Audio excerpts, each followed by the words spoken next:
Welcome back, everyone. This is the 5th episode in my series documenting my journey with social anxiety. Today marks a special moment. This will be the last interview episode on this topic. For the next and final installment, it'll just be me and the camera as I reflect on what I've learned and share the key takeaways from this incredible experience. First, I wanted to extend my heartfelt thanks to everyone who stepped outside their comfort zones to share their stories and perspectives with me. Opening up about what makes us anxious, especially on camera, takes an extraordinary amount of courage. Your honesty has been deeply inspiring and humbling, and I've grown so much because of it. One of the biggest lessons I've learned along the way is that producing and editing at the level I envisioned is a skill I am still developing, but that's part of the journey. Today's episode takes us to Lyons, Colorado, a charming little town tucked into the foothills of the Rocky Mountains. Even in December, at over a mile above sea level, I'm grateful to still be able to get on my bike. For me, this is therapy. Leaving the city behind, breathing in the fresh mountain air, and clearing my head for a few hours. It's a much needed reset from the daily grind.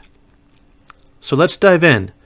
My name is Christopher Howell, and this is my Resolute Path. Welcome, everyone. Thanks for joining in. I'm here with Nick today.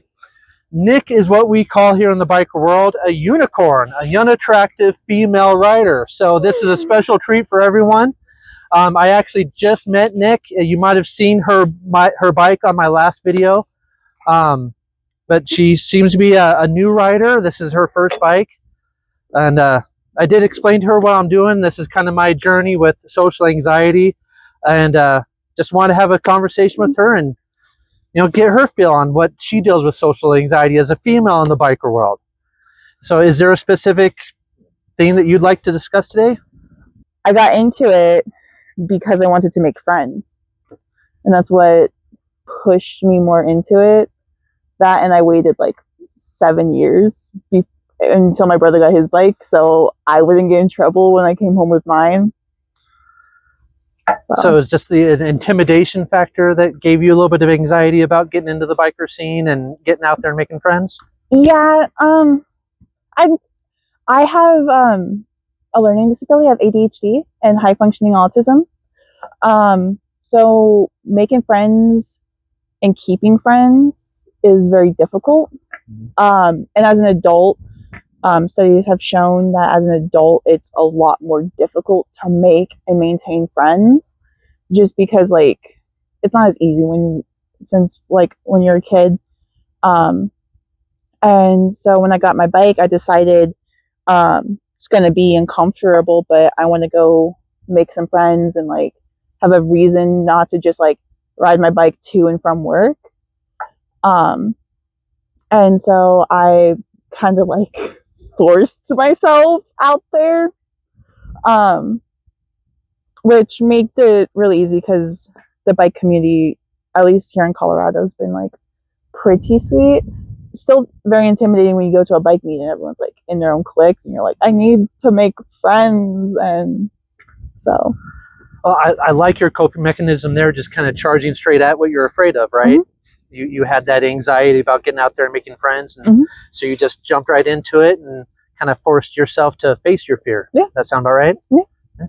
Was there any other part about, I understand I've got a niece with a very high functioning autism, mm-hmm. and I've known quite a few friends with autism, and they almost seem to have, it's almost a superpower. Mm-hmm. Some of them are super high functioning, and there's savants and stuff like that out there. Mm-hmm. So I don't want to even think of it as a disability. Yeah. Because it's almost just like you're running on a different software. It's like Mac compared to Windows kind of thing. Yeah. Yeah. But did that stigma make it harder for you to get out there? Is that why you had that fear? It's not just that stigma. So, I'm a very factional person. So ADHD brains are wired one way and autistic brains are wired another way, and they're counterductory to each other. And because of that and the same similarities, because a lot of people don't know, but ADHD is on the autism spectrum. So I the main thing I had to get over is people aren't gonna always like me, and I have to become okay with that. Just because they may not know me or understand me, or they just may not like me as a person. That's all right. That was definitely something I had to get over. Along with the fact that I had to start owning up for myself. Either like, because I don't understand social cues very well. It has to be like blunt, straight in the face, like a sucker punch, or it'll just go like way over my head. I'm like, I don't know. So, becoming more confident in the fact that like, hey, I may not be the best people person, but the group I have now is amazing because they are like, they're the people I always do everything with. And how I met each and every one of them is hysterically funny. Nice. So, of course, getting yourself out there was the first step of coping and forcing it into yourself. And since you've made that step, has there been further things that make you a little more anxious to get out there now that you've made that first step? So after I made that first step, easing into it got a lot easier. Going to rides, putting myself out there in group rides, going to meets, like going up to people, be like, hey, I really like your bike, even if I know nothing about your bike. If it's a nice bike, I'm going to say it's a nice bike. Like, I like your bike. And that helped me get out there. But there's been a lot of negative things I've had to deal with just lately in the biking community. Not as a whole, but it's like individual people that shouldn't be considered a part of the biking community. So it's put me kind of back at stage one where it's like, I don't like to go out and meet people by myself. I don't like to go meets alone. I don't want to go to like rides by myself. Just because there are some people that are less than ideal and don't have the best of intentions. I totally get that. Now, that seems to be an ongoing theme with everyone I've talked to regarding this so far, is that everyone needs to find their clique or their tribe, or their supporting people. And you managed to find that right off the bat. You found at least a few people that you could trust, and they support you with your growth and everything. So I'm glad you're able to find that pretty easily. Another theme I'm catching on is, even though there's a lot of negativity out there, the amount of negativity is so small compared to the amount of positivity and love. Yeah. But it's so hard for us as humans to look past the negativity, even if it's such a small percentage of the overall positive experience.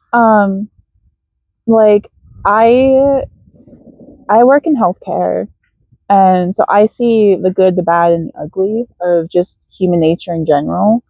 And I was like, okay, when I first got my bike, I'm like, okay, it's not gonna like be anything different. But 2 weeks after I got my bike, I got ran off the road by a drunk driver, and some random dude in a Jeep truck wannabe pulled over, helped me get my bike back up, and like made sure I was okay. And then he was like, okay, well, I'm gonna wait until like your friends or your family come and like check on you. And then like just the other day, I did something stupid and I dropped my bike, and you and 3 other people are like, hey, I'm gonna help you pick up your bike, because I hear the stipulation a lot that like if you can't pick up your bike, you shouldn't be riding it. But like I can move people, I move people for a living, but I can't pick up a 320-pound bike. Just not feasible for me. But luckily, you've always, even amidst a bad situation, you've seemed to find someone that's able to help you and get you back up on your feet, or help you back up on your feet. Yeah. I think part of it is just because I'm a female. As you said, female riders are like unicorns. So when people see one, they're like, let's go help. So it's not something I don't think I ever really have to worry about. It's more what I worry about is what comes after. Just because I've had guys on bigger, faster bikes like try and follow me home, or like want something in return for just like helping me pick up my bike, because I only dropped my bike like 3 times. And because of that, it's kind of like cause my anxiety to worsen, even though I know not everyone's like that. It's only maybe like 1 out of like 100 guys, but it's still one of those, like, since it happened, it's like that fear is gonna always be like instilled in me, because it's one of those, like, it's a male predominant hobby, and I found some really great female riders to ride with, but it's not compared to everyone else, because in my friend group there's only 4 or 5 of us, and there's only me and like 1, maybe 2 other girls, and like the rest are 3 or 4 guys, and we're just outnumbered, and we're like, oh, we're gonna stick together because there's nobody else there. I totally get that. Unicorns being such a rarity are often hunted, which is sad. But how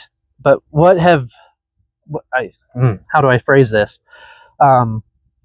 What steps do you make to make sure that you're safe to help you get past that anxiety? Because it's making yourself feel safe that's helping you get past that part of it, right? It's not much, but I always carry like my favorite knife on me. It's something I always need, because if I need like a bolt or like a screw taken out of my bike, I have a knife. It'll go in there and I can screw it off. I don't ever plan on using it for self-defense, but it's definitely just something that makes me feel more comfortable. Otherwise, I'll ride with one of my guy friends, and they either have a concealed carry or they're just there for like just extra like buffer, which I feel bad for using them like that, but at the same time it's one of those, like, they kind of take the same standpoint as you are, that unicorns are a rarity, and like a lot of people like kind of drive towards them. So me and my other girlfriends were like kind of spoiled in our friend group, because like we have everyone that's from like 18 years old to almost in their 50s, and it's just like kind of like you found your family. It's not really like a tribe, you're like my family to me at this point, just because of I've always been there for them, and they're always there for me. If I need something, I know they're there. If they need something, I'm here, kind of thing. And that really helped me branch out and regain my confidence in myself to want to be like, okay, I can go to this big Halloween group ride and be completely okay. Nice. And that's something I really love about the motorcycle community is, as it's so diverse, as no one really cares what color your skin is, and a bike doesn't discriminate on the color of your skin or what's in between your legs, as long as it's a motorcycle, 2 wheels or 2 wheels. 2 wheels or 2 wheels. And you have crotch rockets and you have cruisers. There seems to be like this, not really people think that there's an animosity between Harley riders and imports, but I've got lots of friends that are on Harleys. I've got friends that ride trikes, and just all across the board. And it's such a diverse group that I really love that about it. I think we all get along because we all agree slingshots are not motorcycles. Yeah, slingshots are not motorcycles. I think that's what bonds us together, is that the main agreement. Because you're always going to have those disagreements of, oh, well, I think cruisers are better, or I think like a crotch rocket and being like hunched over for like 5 hours is better. Because like for me, I love my sport bikes, but I also have ridden a cruiser, and it's so smooth. Because I want one, and my favorite one I want to get is a Rebel. Nice. And the last bike she saw me on was my Ninja, and now today I'm on my Honda, which are, as you can tell, completely different style bikes. One is hunched down and aggressive, this one's laid back. But every bike's got its use. If I'm going to be going across country, I'm on this. If I'm going to be canyon bashing, I'm on my Rocket. But let's see, what else can we get back on topic for social anxiety here? That's about talking about motorcycles. Bikers always end up talking about their bikes. Hey everybody, thanks for making it to the end. Sorry to say I did have to cut this episode short to keep it within that 15 minutes I promised. But please like and subscribe. Hit that little bell button so that you know when the final episode drops. Again, it's going to be a recap episode where I review everything I learned throughout this process. Please like and subscribe.